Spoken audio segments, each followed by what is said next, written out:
Invite the next speaker on the dais, please. Next speaker we have Dr. Himanshu Sharma. He'll be talking on effect of ramagliflozin on glycemic variability GV study. Dr. Himanshu Sharma is MBBS DM Endo from Maulana Azad Medical College and DM from SMS Medical College. Assistant Professor of Department of Endocrinology, Rajiv Gandhi Super Specialty Hospital, New Delhi. Visiting faculty Chacha Nehru Bal Chikitsa, and we'll be talking on effect of ramagliflozin on glycemic variability. Welcome, sir. Thank you, sir. Thank you all for staying for the last topic. I'll try to make it as brief as possible. So this topic is about the glycemic variability, the effect that ramagliflozin has on it. So what exactly is a glycemic variability, right?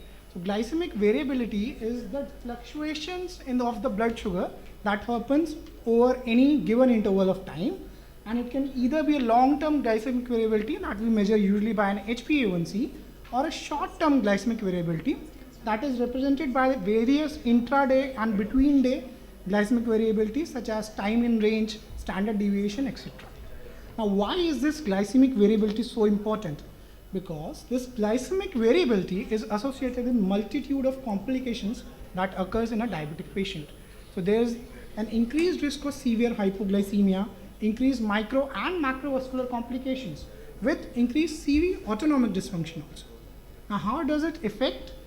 So this increased glucose spikes that happen when you after postprandial is what leads to an inflammation and oxidative stress. We all know there is already a presence of endothelial dysfunction in the diabetes, and this oxidative stress increases that endothelial dysfunction, leading to increased plaque rupture and thrombus formation and the cardiovascular events. So this postprandial hyperglycemia is a very important pathophysiological state contributing to the vascular failure, and controlling it should be a focus of anti-diabetic therapies to prevent vascular failure. Now why we are talking it in an Indian perspective?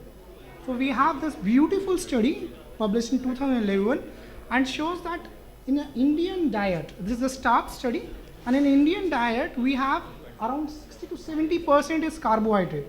Even in the last 50 years, we have had an increase in the number of calories, and along with that, the percentage of carbohydrate that we are taking.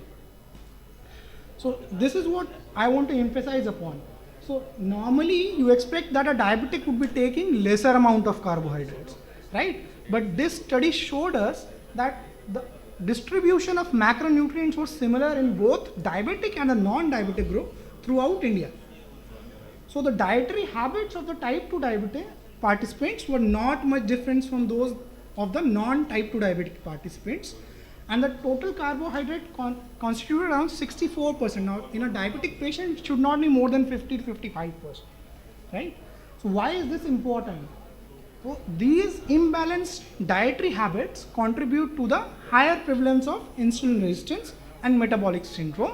Thus there is a significant relationship between the dietary pattern and the risk of prediabetes. There is a clearly established link between the carbohydrate intake, the postprandial levels. So the carbohydrate that we consume in the meal is what is reflected in the blood glucose level and the insulin responses. Thus the meal pattern affects the glycemic variability along with the postprandial exacerbations, especially in the Indian diabetic patient. And we need anti-diabetic therapies that are adaptively to this to achieve your better CV outcomes. And this is what the REMED-GV study was about. It was a randomized controlled trial with an active comparator. So we compared it with dapagliflozin and measured the 24-hour glucose profile assessed by the CGM. So the rationale for study is that ramagliflozin is a novel SGLT2 inhibitor which has been approved for a twice daily regime as compared to the other SGLT2 inhibitor, that is the dapagliflozin, which have a once daily regime. The twice daily regime of ramagliflozin has been shown to be equivalent to other SGLTs. However, whether the impact on glycemic variability is different is not known.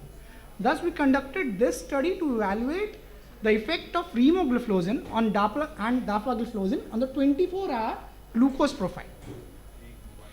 So we had a randomized 2-arm parallel group with an open label comparator trial, and we took uncontrolled patients on type 2 diabetes monitor, type 2 diabetes on stable therapy. That is, for more than 6 weeks they were on the same medication, either on metformin or metformin plus DPP-4 dual therapy. The treatment duration was for 6 weeks, and 75 patients were enrolled, and a final analysis was done on 65 patients due to dropout. The study drug was remogliflozin 100 mg BD compared with dapagliflozin 10 mg OD, and it was done pan-India at 4 sites. The inclusion criteria includes adult with a HbA1c of 7 to 9 on a stable therapy and who had compliant dietary regime for more than 6 weeks prior to screening, and none of the random sugars was more than 300. The exclusion criteria included presence or evidence of any sickness, that is diabetic ketosis, non-osmolar coma, cardiac arrhythmias, acute cardiac failure, those on GFR less than 60 with the evidence of acute infection, pregnancy, anemia, patient with any dietary abnormalities, and hypersensitivity to the study medication.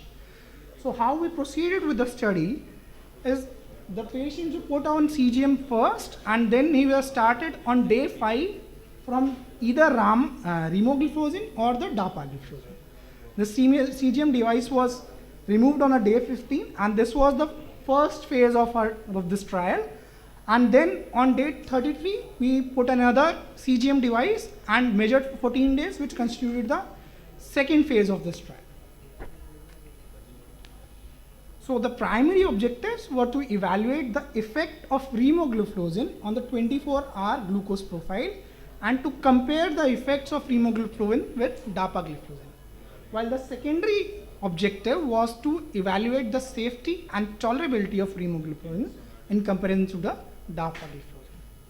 So coming to the baseline characteristics, so the baseline characteristics in both groups were similar except for the duration of diabetes. So in remogliflozin group, we had patients who had been diagnosed as a diabetic for a longer duration, right? And on comparison of the glycemic factors, also there was no difference in the two groups. Now coming to the comparison of the baseline from the first phase. So as we can observe, there was a definite improvement in both groups in all the glycemic parameters except for the coefficient of variance. However, as compared to dapagliflozin, at the end of phase 1, we had a better reduction in the mean postprandial glucose exacerbation, right, and on the postprandial 1 hour levels. Similarly, in the phase 2 also, we had a better comparative significant reduction in the postprandial at 1 hour and 2 hour as compared to, but not in the dapagliflozin group. When these two groups were compared, though numerically we had a more significant postprandial reduction in the blood sugars, the difference was not significant. The remogliflozin was non-inferior to dapagliflozin. On comparison of the mean change in time in range, there was a significant improvement from baseline in both phase 1 and phase 2 for both the drugs, and no difference was observed between remogliflozin and dapagliflozin. On the change in the postprandial glycemic parameters from baseline to phase 2, it was statistically significant only in remogliflozin group, but not in the dapagliflozin group. On comparison of the mean postprandial glucose exacerbations, there was a definitely a significant decrease. So in breakfast and dinner, there was a much significant decrease with remogliflozin as we were taking it with breakfast and dinner. While for dapagliflozin, it was significant only at your dinner time. For 1 hour comparison,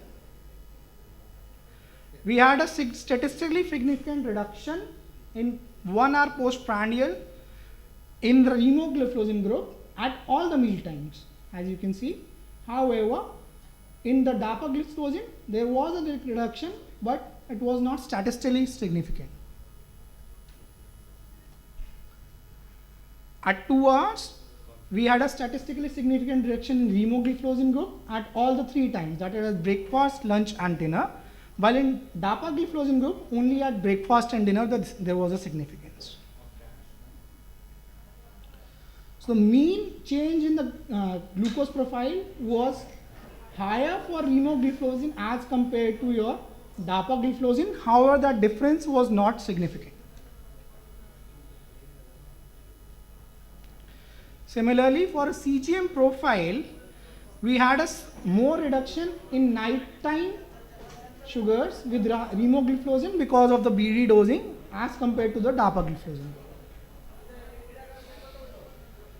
So to conclude, we had a study in which was randomized with an active control with an open label study of 6-week durations, and the primary objective was to evaluate and compare the glycemic parameters of remogliflozin compared to dapagliflozin using a 24-hour CGM. There was a significant improvement in time in range and reduction in HbA1c in both groups, but there was no difference between the 2 groups. Significant improvement in the postprandial parameters in the remogliflozin group only, but non-significant improvement in the dapagliflozin group. Significant improvement in the postprandial parameters with almost all meals, so 8 out of 9, right? The mean exacerbation, postprandial 1 and postprandial 2 were there in remogliflozin group, but only 3 out of 9 in the dapagliflozin group. The rate of adverse events was similar in both groups. So now to summarize, the glycemic control should include long-term parameters like HbA1c and short-term parameters such as time in range, coefficient of variance, and the mean postprandial glycemic exacerbation. The postprandial hyperglycemia is an independent risk factor for cardiovascular disease and has shown to further increase the risk of CV intent in diabetic patients. The Indian meal pattern of high carbohydrate meal, especially in the morning and dinner time, combined with other factors, contributes to produce more of the postprandial hyperglycemia. In this study, it was shown that remogliflozin significantly improved the glycemic variability parameters such as HbA1c, time in range, and coefficient of variance, which were similar in compared to dapagliflozin. However, the postprandial parameters, the improvement was significant compared to the baseline in remogliflozin group, but not in the dapagliflozin group. Also, the analysis of these parameters at various meal times has shown a significant improvement in almost all the meals with remogliflozin, whereas only a few meals with dapagliflozin. Thus, in conclusion, remogliflozin might be better at reducing glycemic variability with effective postprandial controls in the type 2 diabetes patient. Thank you all for listening. Thank you, Dr. Himanshu Sharma, for this wonderful enlightening session. And with this, we see that every time then one SGLT2 have some measure over the other SGLT2, and Ramo has clearly determined that how it looks after the glycemic variability in head-to-head comparison with DAPA. I think because of scarcity of the time, we will not be able to take questions. And thank you all speakers. I will conclude the session here. Thank you, sir.